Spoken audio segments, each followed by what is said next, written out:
Good morning students. आज का हमारा विषय है हिंदी शिक्षक की विशेषताएं।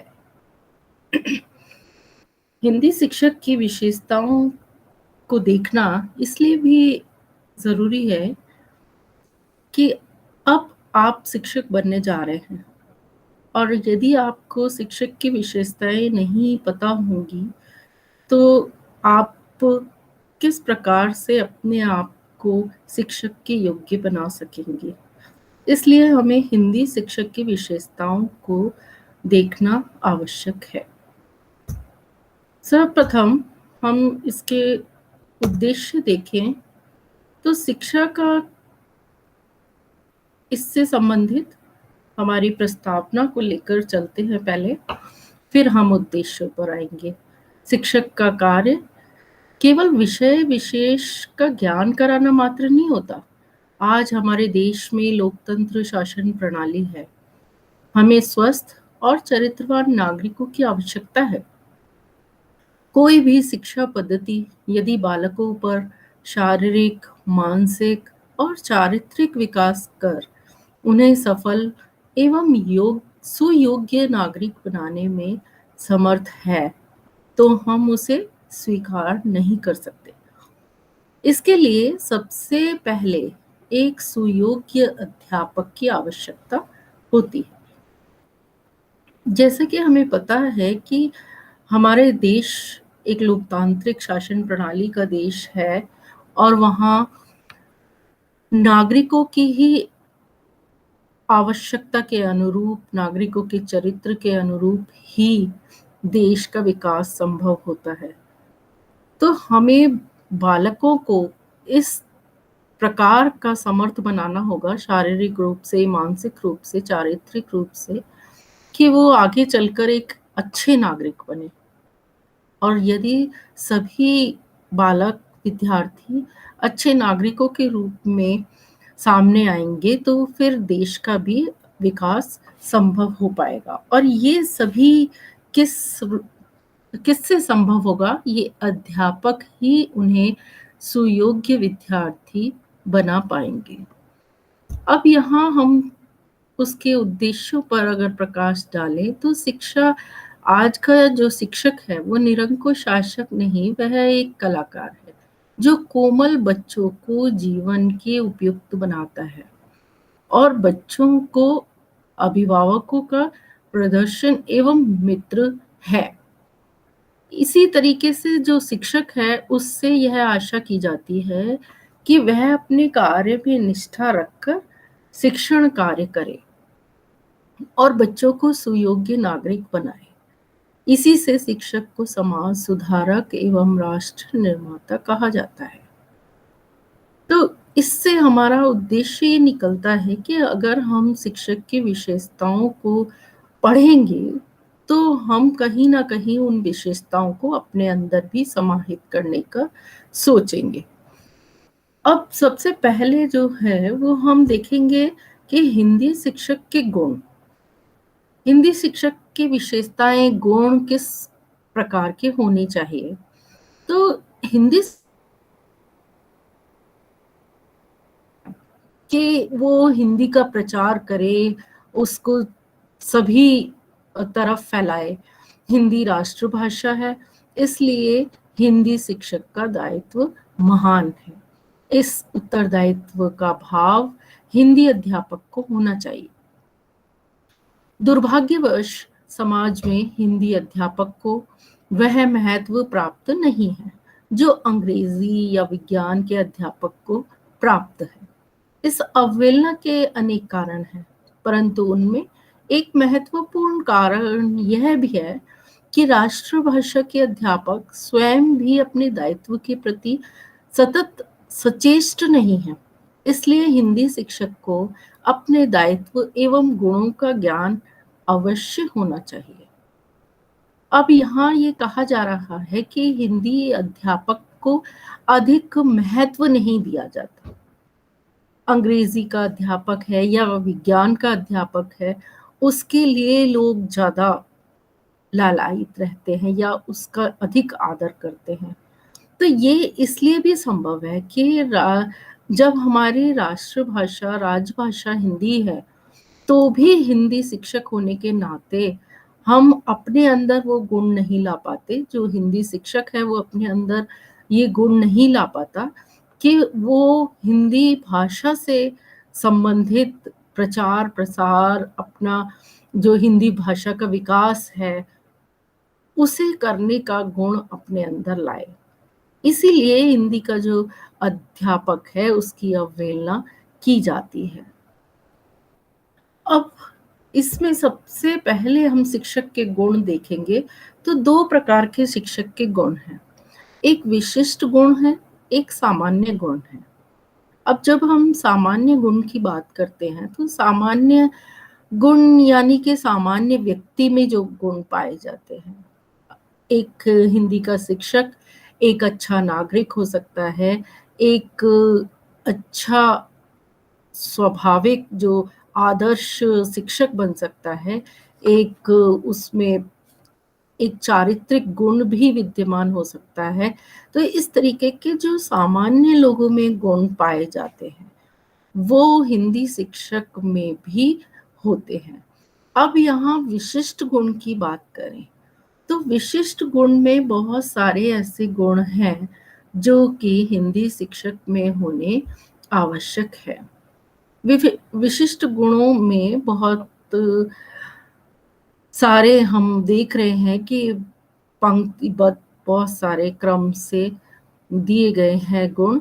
हिंदी भाषा का अधिकार, हिंदी साहित्य का पूर्ण ज्ञान, साहित्यिक रुचि, सृजनात्मक शक्ति, कलात्मक ज्ञान, भाषा शैलियों का ज्ञान, भाषा विज्ञान का ठोस ज्ञान, भाषा शिक्षण की विधियों का ज्ञान, भाषा एवं विचारों का सरल अभिव्यक्तिकरण। तो इतने सारे जो विशिष्ट गुण हैं, वो हिंदी शिक्षक के गुण हैं और अब हम एक-एक करके इनका विस्तार से अध्ययन करेंगे। तो सबसे पहले हम हिंदी भाषा का अधिकार, हिंदी शिक्षक का हिंदी भाषा पर पूर्ण अधिकार होना चाहिए। उसका अशुद्ध उच्चारण शुद्ध हो, उसे व्याकरण के नियमों का पूर्ण ज्ञान हो, उसे प्रभावशाली वक्ता होना चाहिए। उसकी वाणी में ओज एवं माधुर्य होना चाहिए। उसके वाचन में निपुणता होनी चाहिए। उसे अच्छा लेखक होना चाहिए। इस प्रकार हिंदी शिक्षक को बोलने, लिखने एवं पढ़ने में पूर्ण दक्ष होना चाहिए। मुख्यतया उसे व्याकरण की ठीक जानकारी अवश्य हो, अन्यथा वह छात्रों को हिंदी भाषा की शिक्षा देने में असमर्थ रहेगा। तो इसमें जब यह कहा जा रहा है कि हिंदी भाषा का अधिकार, अधिकार से तात्पर्य है कि पूर्ण रूप से हिंदी भाषा पर अधिकार होना। उसका हम यदि उच्चारण गलत करते हैं तो वो भी एक गलत है। उसकी जो व्याकरण है, यदि हम उसके नियमों को नहीं जानते हैं, तो भी हिंदी शिक्षक के लिए एक शर्म की बात है। उसके नियमों को पूरा ज्ञान होना चाहिए। एक अ, बोलने में भी उससे प्रभावशाली वक्ता होना चाहिए, जिससे कि लोगों को लगना चाहिए कि वो एक हिंदी का अध्यापक है। उसकी वाणी में ओज और माधुर्य होना चाहिए। उसके वाचन में निपुणता होनी चाहिए और निपुणता तभी है जब हम व्याकरणिक अशुद्धियाँ ना करें, अशुद्ध उच्चारण ना करें। उसे अच्छा लेखक होना चाहिए। अगर उसका इस तरीके की मनः स्थिति नहीं है कि वो कुछ अच्छा लिख सके, तो फिर वो हिंदी का अध्यापक कहलाने के लायक नहीं हो पाता। इस प्रकार हिंदी का जो शिक्षक है, उसे हर चीज़ में पूर्ण तरीके से निपुण होना चाहिए। बोलने में उसका माधुर्य टपकना चाहिए, लिखने में उसकी जो लेखनी है वो अच्छी होनी चाहिए, पढ़ने में उसका एक वाचन में निपुणता होनी चाहिए, दक्ष होना चाहिए, इस तरीके से हिंदी शिक्षक को पूर्णतया हिंदी भाषा पर अधिकार होना चाहिए। मुख्यतः उसे व्याकरण का ठीक से जानकारी अवश्य हो, क्योंकि यदि हिंदी अध्यापक को ही व्याकरण की जानकारी नहीं होगी, तो वो कैसे हिंदी भाषा के विद्यार्थियों को पढ़ा सकेगा, हिंदी भाषा के विद्यार्थियों को समझा पाएगा। तो इसलिए हिंदी भाषा का अधिकार एक महत्वपूर्ण गुण है हिंदी शिक्षक के लिए। अब आता है कि हिंदी साहित्य का पूर्ण ज्ञान। अब हिंदी साहित्य का पूर्ण ज्ञान के लिए सफल हिंदी शिक्षक को हिंदी साहित्य का ठोस ज्ञान होना चाहिए। साहित्य के अतिरिक्त उसे भाषा विज्ञान का भी ठोस ज्ञान होना चाहिए। उसे साहित्य के विभिन्न कालों, प्रवृत्तियों, कवियों, नाटकों, उपन्यासकारों, निबंधकारों एवं समालोचकों का ठोस अध्ययन होना चाहिए। उसे रस, अलंकार, छंद, आलोचना आदि का भी पूर्ण ज्ञान होना चाहिए। तो यहाँ जब हम हिंदी साहित्य के पूर्ण ज्ञान की बात कर रहे हैं, तो जितनी भी चीजें हिंदी साहित्य में आती हैं, उन सभी का ज्ञान होना अत्यंत आवश्यक है। क्योंकि यदि उसे हिंदी भाषा से लगाव है, तो वो हिंदी भाषा के विज्ञान को पूर्णतः समझने की कोशिश करेगा और उसमें पूर्ण ज्ञान ज्ञाता होने की कोशिश करेगा। तो उसे साहित्य के विभिन्न काल, जितने भी काल हैं, उन कालों की जानकारी हो, प्रवृत्तियां कितने प्रकार की हैं, कवि कौन कौन से कवि हिंदी साहित्य में हुए हैं, इनकी जानकारी रखना जरूरी है। और फिर पुराने कवियों के बाद भी उसे अपने आप को नए जो कवि आ रहे हैं, आगे आगे नए कवियों के बारे में जानकारी हो, कौन कौन से नए कवि हैं जो अब वर्तमान में उभर कर आ रहे हैं। तो इस तरीके से उन्हें नई जानकारी भी होनी चाहिए। नाटककार हैं, कौन कौन से नाटककार हैं, तो प्राचीन कौन से हैं, नवीन कौन से हैं, इस प्रकार की जानकारी से उपन्यासकार हैं, निबंधकार हैं और समालोचक जो कि किताबें, जो जितनी भी किताबें हैं, पुस्तकें हैं, उनकी जो समालोचना करते हैं, समालोचक कहलाते हैं। उनमें कमियों को ढूंढना, अच्छाइयों को ढूंढना वो समालोचकों का काम है। तो उनकी जानकारी भी हिंदी शिक्षक को होनी चाहिए। तो उसे फिर व्याकरण में जब हम देखते हैं तो रस है, अलंकार है, छंद है, इस तरीके की जो जानकारी है उसका भी पूर्ण ज्ञान हिंदी शिक्षक को होना चाहिए। अब हम हिंदी शिक्षक के साहित्य की जब बात कर रहे हैं, तो साहित्य में रुचि भी होनी चाहिए। सबसे बड़ी बात है कि यदि उसे साहित्य में रुचि नहीं है, तो फिर वो हिंदी शिक्षक बनने के योग्य भी नहीं है। हिंदी अध्यापक की योग्यता के साथ साथ उसकी रुचि भी साहित्य में होनी चाहिए। नई नई पुस्तकों को पढ़ना, अगर विषय के प्रति रुचि ना हो, तो वह अध्यापक प्रभावकारी शिक्षण कदापि नहीं करा सकता। ऐसे अध्यापक जो अपने ही विषय में रुचि ना रखें, तो वो कैसे प्रभावकारी शिक्षण करा पाएंगे? वो प्रभावकारी शिक्षण नहीं करा सकते। इसलिए हिंदी अध्यापक को लेखक, कवि एवं समालोचक होना चाहिए। जो भी हिंदी के अध्यापक हैं, हिंदी से संबंधित अध्यापक हैं, उन्हें लेखक, कवि, समालोचक होना चाहिए। एक अच्छा लेखक होना चाहिए, एक अच्छा कवि होना चाहिए और फिर उन्हें अच्छा लेखक और कवि के साथ-साथ समालोचक भी होना चाहिए। अगर सामने वाला कोई अच्छी पुस्तक लिख रहा है, कोई पुस्तक का भागीदारी है, तो उसमें उसे इस तरीके की चीजें देखनी चाहिए कि इस पुस्तक में कौन कौन सी अच्छाइयाँ हैं और कौन कौन सी कमियां हैं। तो उसके तरीके से फिर वो एक समालोचक का काम भी करेगा। अगर वह स्वयं लेखक, कवि या समालोचक नहीं है, तो उसे इनके प्रति अनन्य प्रेम एवं रुचि अवश्य होनी चाहिए। एक ये भी बात है कि हर जो व्यक्ति है वो इन चीज़ों में निपुण नहीं हो पाता है। हिंदी का अच्छा अध्यापक है, परंतु हो सकता है कि वो अच्छा लेखक ना हो, अच्छा कवि ना हो या अच्छा समालोचक ना हो। कोई बात नहीं, लेकिन उसके प्रति उसका प्रेम ज़रूर होना चाहिए, उसकी रुचि ज़रूर होनी चाहिए। अगर लिख नहीं सकता तो लेखन कार्य में रुचि होनी चाहिए। वो लिखने वाले की जो लिखी हुई कविताएँ हैं, लिखे हुए ग्रंथ हैं, लिखे हुए साहित्य हैं, उनको पढ़ने में रुचि होनी चाहिए।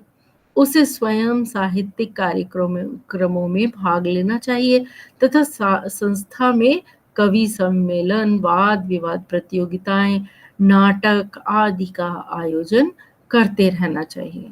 अब हिंदी अध्यापक का ये भी कर्तव्य है कि वो अपने करिकुलम में यानी पाठ्यक्रम में उसे स्वयं ही इस तरीके की जो चीज़ें हैं, साहित्य से संबंधित कार्यक्रम और संस्था में कवि सम्मेलन समय-समय पर करवाते रहना चाहिए, वाद-विवाद प्रतियोगिताएँ हैं, जिससे क्या होगा कि हिंदी में बच्चों की रुचि जागृत होगी और हिंदी भाषा की तरफ भी लोगों का ध्यान जाएगा।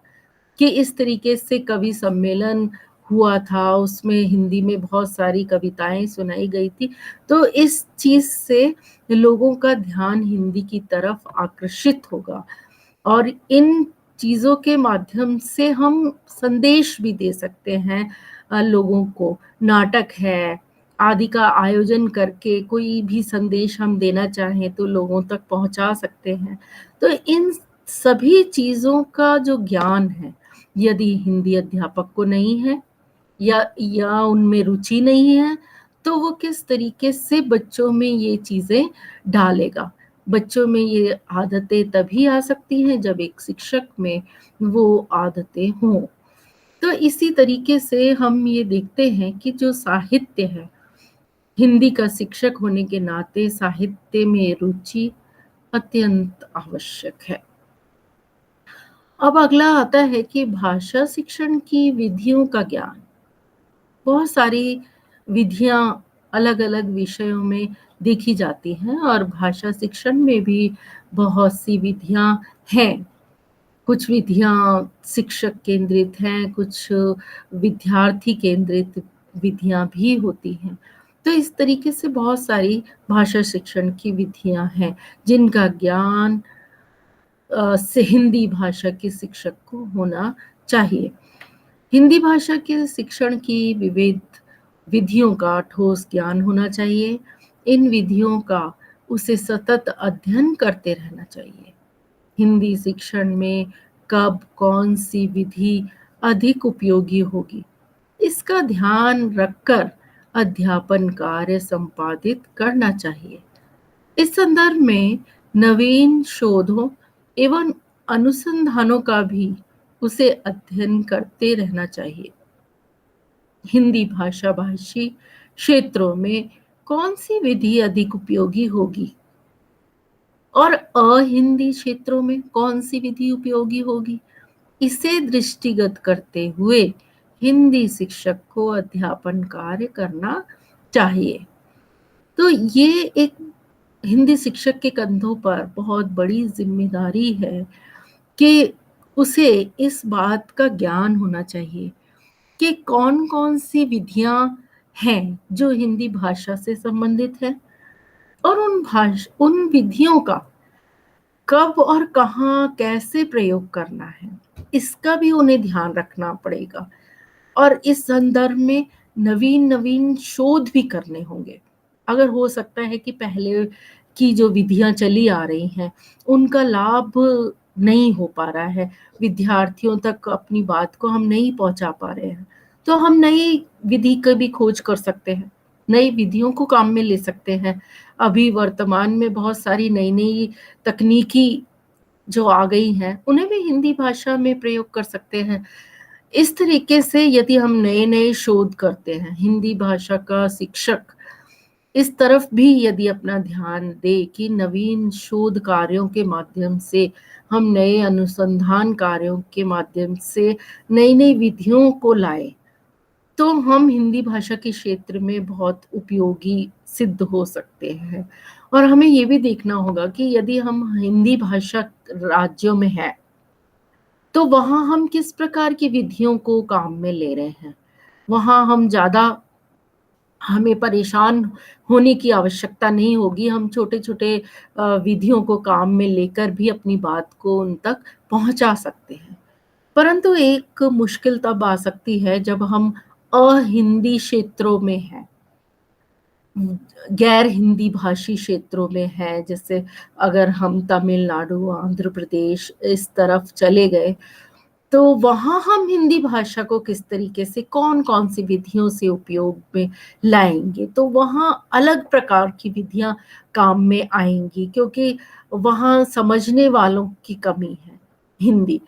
तो हम उन्हें समझाने के लिए एक अलग प्रकार की विधियों को प्रयोग कर सकते हैं। तो हिंदी भाषा के जो शिक्षक हैं, उनके ऊपर अध्यापन कार्य का जो अ, संबंध है, वो एक बहुत ही गहरा संबंध है, जिसके आधार पर विभिन्न प्रकार की विधियों को काम में लेना पड़ता है। अब है हमारे सामने कलात्मक ज्ञान। जो हिंदी भाषी शिक्षक है, उसको कला का भी ज्ञान होना चाहिए। हिंदी शिक्षक प्रवृत्ति कलात्मक होनी चाहिए, उसे कलात्मकता का ज्ञान आवश्यक है। कला का संबल उसके शिक्षण को सफल करता है। साहित्यिकता एवं कलात्मकता भाषा के श्रृंगार को बढ़ाती है। भावों एवं अभिव्यंजन को कलात्मक मोड़ देकर छात्रों को भाव विभोर किया जा सकता है। कला में रसात्मक एवं कलात्मक मोड़ देकर कक्षा को रस सागर का गोता लगाया जा सकता है। इसलिए हिंदी शिक्षक को कलात्मकता का ज्ञान आवश्यक है। हिंदी शिक्षक के लिए ये एक बहुत अच्छी कला हो सकती है उसके लिए कि यदि वो कोई नाटक पढ़ा रहा है या कोई कहानी पढ़ा रहा है या कविता पढ़ा रहा है, तो उसमें कुछ ऐसा वो कलात्मकता लाए कि रस भी आए बच्चों को, उनमें रुचि भी आए बच्चों को और ऐसे भावों से पढ़ाए। अगर वो कविता पढ़ा रहा है तो लगना चाहिए कि अगर कोई देशभक्ति की कविता है तो उसे जोश से पढ़ाए। अगर कोई प्रकृति की कविता है तो उसे प्रकृति के ढंग से पढ़ाए। और यदि कोई करुण भाव की कविता है तो उसमें करुण भाव की तरह पढ़ाए। तो वो भाव उस शिक्षक में दिखने चाहिए, जिससे कि जो छात्र हैं, उनका ध्यान पूरी तरीके से शिक्षक पर पड़े। तो इन चीज़ों से हम ये कह सकते हैं कि कलात्मकता होना हिंदी शिक्षक में अत्यंत आवश्यक है क्योंकि बहुत सारी चीज़ों को लेकर वो चलता है। वहाँ व्याकरण का भी उसे ज्ञान कराना होता है, उसे गद्य भी पढ़ाना है, उसे पद्य भी पढ़ाना है, कहानी है, रचना है, व्याकरण है, बहुत सारी उसे कलाओं से जोड़ना होता है, तो फिर उसे कलात्मक होना अत्यंत आवश्यक है। अब कलात्मकता के बाद हम उसके अन्य गुणों पर जाते हैं, भावों एवं विचारों का सरल अभिव्यक्तिकरण। हिंदी शिक्षक के जो विचार हैं, जो भाव हैं, उनका सरल एवं सफल अभिव्यक्तिकरण होना आवश्यक है। वह जो कुछ सोचते हैं उसे कहें, वह आवश्यक होता है। अपनी बातों को सरल एवं प्रभावकारी ढंग से बालकों को बता दे, समझा दे, इसके लिए स्पष्ट अभिव्यक्ति की नितांत आवश्यकता है। जब एक हिंदी का शिक्षक कोई कविता पढ़ा रहा है, कोई लेख पढ़ा रहा है या कोई कहानी सुना रहा है, तो उसमें ये अभिव्यक्ति होनी चाहिए, उसके भाव, उसके जो विचार हैं वो सामने वाले तक पहुंचे। तो वो कब पहुंचेंगी? जब उसकी अभिव्यक्ति करने का जो ढंग है वो स्पष्ट होगा, स्पष्ट समझ में आ रहा होगा। वरना अगर करुण रस की कविता को जोश पूर्वक सुना रहे हैं, या देशभक्ति कोई कविता है उसे करुण रस की तरह सुनाया जा रहा है, तो उसकी बात का कोई असर नहीं होगा, उसकी अभिव्यक्ति ही बेकार है, उसकी अभिव्यक्ति ही इस लायक नहीं है, तो सामने वाला उसकी बात को नहीं समझ पाएगा। इसलिए हिंदी शिक्षक में भावों का, विचारों का एक सरल सी अभिव्यक्ति होनी चाहिए कि सामने वाला एकदम से आपकी बात को समझ सके। तो हिंदी शिक्षक में इस अभिव्यक्तिकरण का नितांत होना नितांत आवश्यक है। अब अगला आता है भाषा शैलियों का ज्ञान। हिंदी भाषा में बहुत सारी शैली हैं जो कि भाषा से जुड़ी हुई हैं। हिंदी भाषा की अनेक शैलियां हैं। हिंदी भाषा शिक्षक को भाषा एवं उनकी शैलियों की ठोस जानकारी होनी चाहिए। शैलियों का युक्ति युक्त प्रयोग भाषा एवं वाणी को प्रभावशाली बनाता है। शब्द शक्ति, अभिधा, लक्षणा, व्यंजना के प्रयोग की उनमें अद्भुत क्षमता होनी चाहिए। उसे अपनी भाषा एवं वाणी का श्रृंगार इनके माध्यम से करना चाहिए। अलंकृत परंतु सरल भाषा कक्षा अध्यापन को प्रभावशाली बनाती है। तो हिंदी भाषा एक ऐसी भाषा है कि जिसे हम बहुत सारी जो शैलियां हैं, व्याकरणिक शैलियां हैं, व्यंजना है, अभिधा, शक्ति, इन सभी शैलियों के माध्यम से अपनी वाणी को प्रभावशाली बना सकते हैं। हम अपनी वाणी का श्रृंगार इन चीजों से कर सकते हैं। अगर हम अलंकार के द्वारा पढ़ा रहे हैं या हम उनको सरल तरीके से समझा रहे हैं, तो वो एक प्रभावशाली भाषा का रूप ले लेती है। ऐसे ही अगर हम सरल भाषा में उनको समझा दें तो इतना प्रभावकारी नहीं होगा जितना हम भाषा शैली के माध्यम से उस चीज को पढ़ाएं। तो अध्यापक का जो कक्षा अध्यापन कार्य है वो प्रभावशाली बन सकता है। अब है अगला भाषा विज्ञान का ठोस ज्ञान। भाषा कला भी है और विज्ञान भी। भाषा विज्ञान एक विज्ञान है। इसके माध्यम से हिंदी अध्यापक को वैज्ञानिक पक्ष की जानकारी प्राप्त होती है। शब्दों की उत्पत्ति, शब्दों के रूप परिवर्तन आदि की जानकारी हिंदी अध्यापक के प्रति आवश्यक है। भाषा विज्ञान में भाषाओं की सही जानकारी प्राप्त होनी चाहिए। भाषाओं का परिवर्तन भी दृष्टिगत होता है। इनकी सही जानकारी प्राप्त करने के पश्चात हिंदी शिक्षक सच्चा हिंदी शिक्षक कहा जा सकता है। तो यहाँ हम देख रहे हैं कि भाषा विज्ञान का ठोस ज्ञान होना चाहिए। एक विज्ञान का जब हम ज्ञान की बात करते हैं तो वो क्रमबद्ध ज्ञान है, सिस्टमैटिक एक ज्ञान की बात होती है। तो यहाँ हम हिंदी भाषा का जब ज्ञान की बात करेंगे तो यहाँ शब्दों की उत्पत्ति किस तरीके से हो रही है और फिर उनमें शब्दों के रूप में किस प्रकार से परिवर्तन हो रहा है, तो धीरे धीरे जो रूप में परिवर्तन हो रहा है इसकी जानकारी अध्यापक को होनी चाहिए। और भाषा विज्ञान में भाषाओं की जो सही जानकारी प्राप्त हो तभी हम आगे विद्यार्थियों तक ये जानकारी पहुंचा सकते हैं। तो भाषा का जो परिवर्तन है ये भी दृष्टिगत होता है। पहले जब हम देखते हैं कि प्राचीन समय से जो भाषा चली आ रही है हिंदी भाषा, उसमें बहुत सारे ऐसे शब्द हैं जिनको धीरे धीरे धीरे धीरे परिवर्तित कर दिया गया है। तो अब जो परिवर्तित शब्द हैं, अगर उनकी जानकारी शिक्षक को नहीं है, तो फिर उसका वो अधूरा ज्ञान ही कहलाएगा।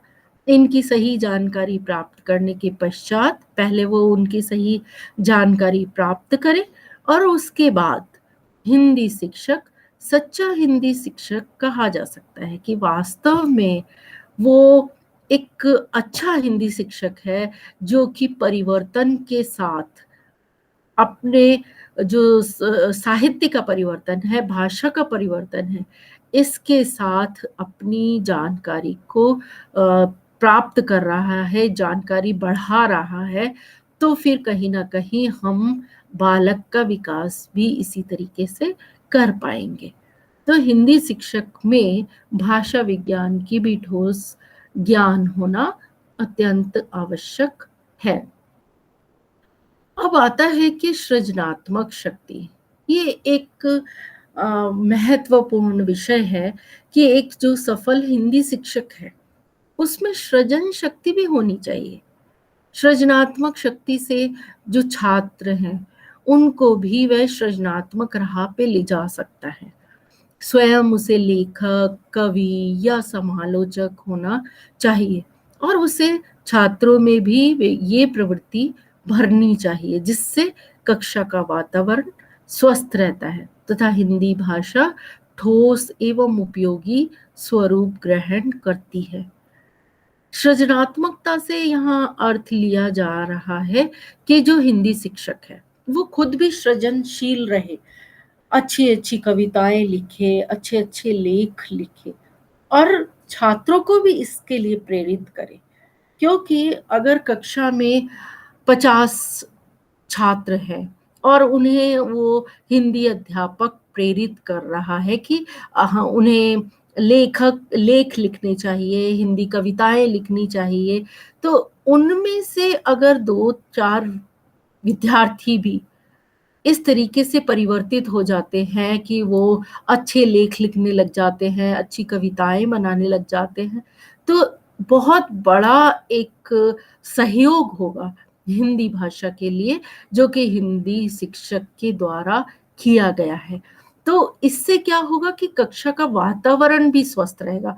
वहाँ छात्रों में भी इस तरीके की रुचि पैदा हो रही है कि वो भी अच्छे एक लेखक के रूप में सामने आ रहे हैं, नई-नई प्रकार की कविताएँ बना रहे हैं। तो इससे जो कक्षा का वातावरण है, छात्र भी उसी तरीके का व्यवहार कर रहा है और शिक्षक भी उसी तरीके का व्यवहार कर रहा है। तो जो कक्षा का वातावरण है, वो एक रुचिपूर्ण, एक स्वस्थ वातावरण हम सामने आएगा और हिंदी भाषा एक ठोस एवं उपयोगी स्वरूप ग्रहण करना शुरू कर देगी। तो यहाँ जब हम सृजनात्मकता की बात कर रहे हैं, तो हिंदी अध्यापक का एक बहुत महत्वपूर्ण एक रोल है इसमें कि वो अपने हिंदी भाषा को बढ़ाने के लिए वो ये कार्य कर सकते हैं, सृजनात्मकता का कार्य। और फिर हमारा लास्ट इसमें है वाणी मधुर होनी चाहिए। भाषा शिक्षक के लिए वाणी का माधुर्य सर्वाधिक प्रभावशाली गुण है।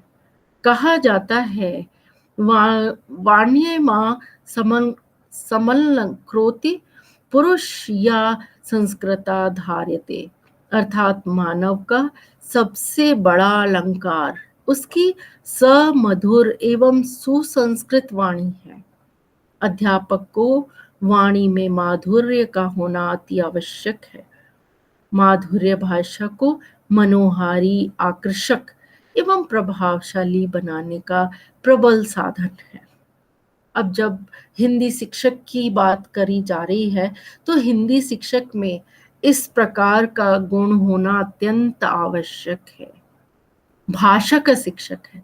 भाषा के शिक्षक में यदि वाणी का माधुर्य गुण नहीं होगा, यदि वो अपनी वाणी से सबको प्रभावित नहीं कर पा रहा है, तो वो हिंदी शिक्षक कहलाने के लायक नहीं है।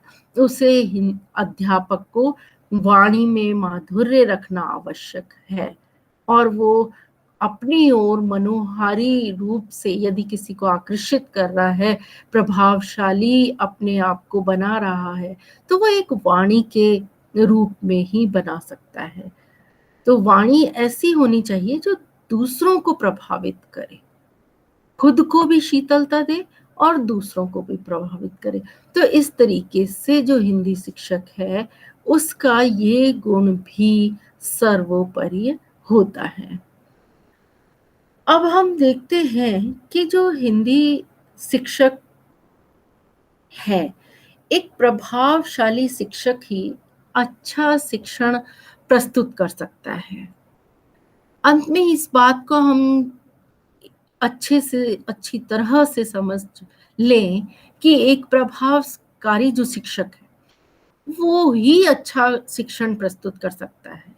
अगर कोई शिक्षक प्रभावशाली नहीं है, अपना प्रभाव नहीं छोड़ रहा है छात्रों पर, विद्यार्थियों पर, तो फिर वो अच्छा शिक्षण भी इसका मतलब प्रस्तुत नहीं कर रहा है। अतः अच्छा शिक्षण प्रभावशाली शिक्षक के गुणों से संबंधित होता है। प्रभावशाली शिक्षक के 3 गुण इस प्रकार से हैं। पहला गुण है शिक्षक की योग्यता। अगर शिक्षक की योग्यता उसके अनुसार सही है, अच्छी है, उच्च है, तो फिर उसको एक आदर मिल सकता है, एक उसका गुण कहलाता है। यदि हिंदी शिक्षक है तो उसे हिंदी में ग्रेजुएट यानी स्नातक होना चाहिए। फिर वो अगर और उसमें मास्टर बनना चाहता है तो वो उसमें स्नातकोत्तर डिग्री ले सकता है, फिर उसमें पीएचडी कर सकता है। तो इस तरीके से क्या है, उसकी योग्यता बढ़ती जा रही है और इस योग्यता को देखकर ये उसका प्रभाव सबसे पहले लोगों पर पड़ता है। यदि हम किसी को बताते हैं कि हमारी योग्यता इस तरीके की है, हमने ये करा, तो उन लोगों के ऊपर सबसे पहला प्रभाव पड़ता है उसकी योग्यता का। उसके बाद शिक्षक की कुशलता। योग्यता के बाद जब वो उस योग्यता को काम में लेता है, तो वो उसकी कुशलता है। अब उसकी कुशलता दिखाने का समय है। उसने इतनी सारी डिग्रियां ले रखी हैं, अब उसमें कुशलता आए, लोगों तक अपनी बात को पहुंचा पाए और बहुत सारी कुशलताओं से वो होकर निकले, अपनी कक्षा में अच्छा अनुशासन बना के रखे, अपनी कक्षा को अपनी ओर आकर्षित कर सके। बहुत सारे ऐसे गुण हैं जो कि शिक्षक की कुशलता को सामने लाते हैं। तो इसी तरीके से योग्यता होना, कुशलता होना, ये भी एक शिक्षक के महान गुण हैं। और अंत में एक गुण और है कि शिक्षक की उपलब्धियां। शिक्षक की उपलब्धियां जब उसकी योग्यता भी है, कुशलता भी है उसमें, तो शिक्षक को अलग-अलग उपलब्धियां प्राप्त करनी चाहिए। उसे बहुत सारे ऐसी प्रतियोगिताएं हैं जिनमें उसे अपनी प्रतियोगिताओं में भाग लेना चाहिए, प्रतियोगिता करवाना चाहिए और सभी से इस तरीके की अ, शाबाशियाँ लेना चाहिए या बधाइयाँ ले कि उसे इस तरीके की उपलब्धियाँ प्राप्त हों कि बहुत बढ़िया, बहुत अच्छा शिक्षक है, इस तरीके का गुण भी उसमें विद्यमान हो। तो हिंदी शिक्षक में योग्यता, कुशलता, फिर उपलब्धियाँ होना अत्यंत आवश्यक है, तभी वो एक प्रभावशाली शिक्षक कहला सकता है। ये एक प्रभावशाली शिक्षक के गुण हैं कि किस प्रकार से प्रभाव डालता है शिक्षक के गुण। तो ये गुण जो हैं वो शिक्षक को प्रभावशाली बनाते हैं। अब समाज एवं शासन के संदर्भ में अच्छे शिक्षण को भिन्न भिन्न तरह से परिभाषित किया जा सकता है।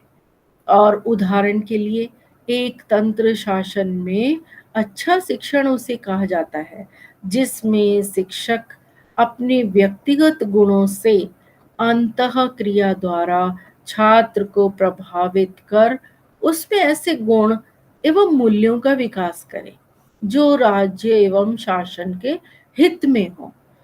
तो यहाँ हम ये देखते हैं कि अगर बालक समाज में रहेगा, बालक समाज के काम आएगा और शासन व्यवस्था भी उसके हाथ में हो सकती है। तो हम क्यों ना बच्चे में या विद्यार्थी में इस प्रकार के गुण विकसित करें। तो इन गुणों को विकसित करना विद्यार्थियों में अत्यंत आवश्यक है। जब शिक्षक कक्षा में जाए तो अपने विद्यार्थियों के सामने इस तरीके की अंतःक्रिया करे जिससे कि बच्चा प्रभावित हो जाए और वो अपने अंदर इन गुणों को समाहित करे। वो उनके अंदर मूल्य भी विकसित कर सकता है जो राज्य एवं शासन के हित में है। अगर वो एक अच्छा नागरिक बन गया, उसमें अच्छे मूल्य समाहित हो गए, तो कहीं ना कहीं हम इन चीजों को समझ सकते हैं कि वो अपना एक अलग ही जो रोल है वो उसमें आ रहा है। तो इस तरीके के जो शासन व्यवस्था है, सामाजिक व्यवस्था है, इसमें एक अच्छे नागरिक की आवश्यकता होती है और अच्छा नागरिक तभी बन सकता है जब एक प्रभावशाली शिक्षक के संरक्षण में रहे। और शिक्षक का यहाँ कर्तव्य है कि वो अपने विद्यार्थियों को, अपने बच्चों को, अपने जो बालक है उन्हें इस तरीके की शिक्षा दे कि वो आगे चलकर एक समाज का नाम रोशन कर सके, अपने देश का नाम रोशन कर सके। तो इसलिए यहाँ एक हिंदी शिक्षक की विशेषताएं हमने आपको इस विषय में बताई। अब विषय के अंत में बहुत सारे महत्वपूर्ण लिंक हैं जो यहाँ दिए गए हैं जिनसे आप और भी अधिक जानकारी प्राप्त कर सकते हैं हिंदी शिक्षक की विशेषताओं के लिए। अब हमारे जो प्रश्न हैं वो हमारे सामने स्क्रीन पर है। पहला प्रश्न, कक्षा में छात्र छात्राओं का ध्यान विकसित करने के लिए आप क्या करेंगे? छात्र छात्राओं में जिज्ञासा का विकास करेंगे, छात्रों को कहानियां सुनाएंगे, भाषण ठीक प्रकार से तैयार करेंगे या कक्षा में जोर से बोलेंगे? तो इसका सही उत्तर है छात्र छात्राओं में जिज्ञासा का विकास करेंगे। जब छात्र छात्राओं में जिज्ञासा जागेगी तो फिर वो अपने आप ही उसमें ध्यान विकसित हो जाएगा। अब दूसरा प्रश्न है, कक्षा में सृजनात्मक चिंतन के विकास हेतु शिक्षक को चाहिए कि वह कक्षा में क्या करे? सृजनात्मक चिंतन के लिए उन्मुक्त वातावरण रखे, छात्रों को नियंत्रित रखे, उन्हें परंपराओं से हटने ना दे या कदम कदम पर उनको सही दिशा प्रदान करे। अगर सृजनात्मक चिंतन बच्चों के लाना है, छात्रों के बीच सृजनात्मक चिंतन का विकास करना है, तो शिक्षक को चाहिए कि वो कदम कदम पर उनको सही दिशा प्रदान करे। यही एक हिंदी शिक्षक का कर्तव्य है। अब अगला प्रश्न है, आप विद्यालय में छात्रों में सहयोग की भावना विकसित करने के लिए क्या करेंगे? इससे संबंधित उदाहरण प्रस्तुत करेंगे। सभी शिक्षक मिलजुल कर कार्य करेंगे, विद्यालय में पाठ्य सहगामी क्रियाओं का आयोजन करेंगे या मिलजुल कर कार्य करने के महत्व को बताएंगे। इसका सही उत्तर है, इससे संबंधित उदाहरण प्रस्तुत करेंगे। अगला प्रश्न है, छात्रों के निम्नलिखित में से किस गुण को आप सर्वाधिक महत्वपूर्ण मानते हैं? स्वतंत्र रूप से विचार करना, विनयशीलता, आज्ञाकारिता, परिश्रमी। अगर हम इस गुण को देखें कि छात्रों में किस प्रकार का गुण सबसे ज़्यादा महत्व रखता है, तो सही उत्तर इसका होगा स्वतंत्र रूप से विचार करना। अगर हम स्वतंत्र रूप से प्रत्येक छात्र विचार करने लग जाए कि मुझे अच्छा व्यक्ति बनना है या अच्छे गुणों का विकास करना है, तो उसके लिए सर्वाधिक महत्वपूर्ण सिद्ध होगा। अब इसके बाद हम अगले प्रश्न पर आते हैं। अगला प्रश्न है, अध्यापकों के सुझाव के बावजूद कोई अपनी स्वच्छता का ध्यान नहीं रखता है, तो अध्यापक को चाहिए कि वह छात्र को अर्थदंड दे, उसके अभिभावक को सूचित करे, कारण का पता करे, अन्य छात्रों के समक्ष उसे शर्मिंदा करे। इसका सही उत्तर है कि छात्र को अर्थदंड दे देना चाहिए। अगला प्रश्न है कि जो छात्र कक्षा में निरंतर प्रश्न पूछते रहते हैं, उनके लिए क्या करना चाहिए? दंडित किया जाना चाहिए, उन्हें कक्षा के वाद विवाद में भाग लेने में प्रोत्साहित किया जाना चाहिए, उन्हें लगातार प्रश्न पूछने के लिए प्रोत्साहित किया जाना चाहिए, प्रश्नों का उत्तर स्वयं ढूंढने के लिए प्रोत्साहित किया जाना चाहिए। इसका सही उत्तर है कि उन्हें लगातार प्रश्न पूछने के लिए प्रोत्साहित किया जाना चाहिए, जिससे कि कक्षा का वातावरण जो है उसमें अंतःक्रिया, छात्र और शिक्षक के बीच अंतःक्रिया बनी रहती है।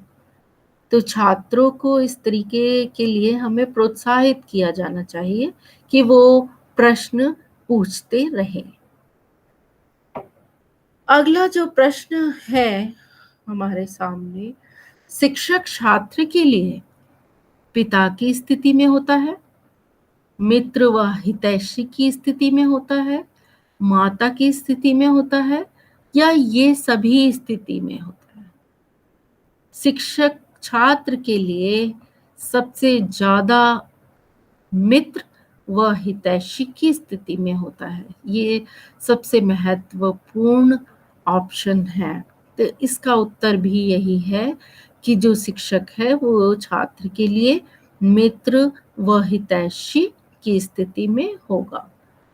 अगला प्रश्न है, छात्रों को अपनी मातृभाषा के ज्ञान में वृद्धि हेतु क्या सुझाव संभव है? हम किस प्रकार का सुझाव दे सकते हैं? घर तथा विद्यालय में मातृभाषा का ही प्रयोग करें, केवल मातृभाषा की पुस्तकों का प्रयोग करें, मातृभाषा के प्रयोग के बीच बीच में अन्य भाषाओं का प्रयोग ना करें। उपरोक्त सभी सुझाव आवश्यक है। इसमें सही उत्तर क्या होगा?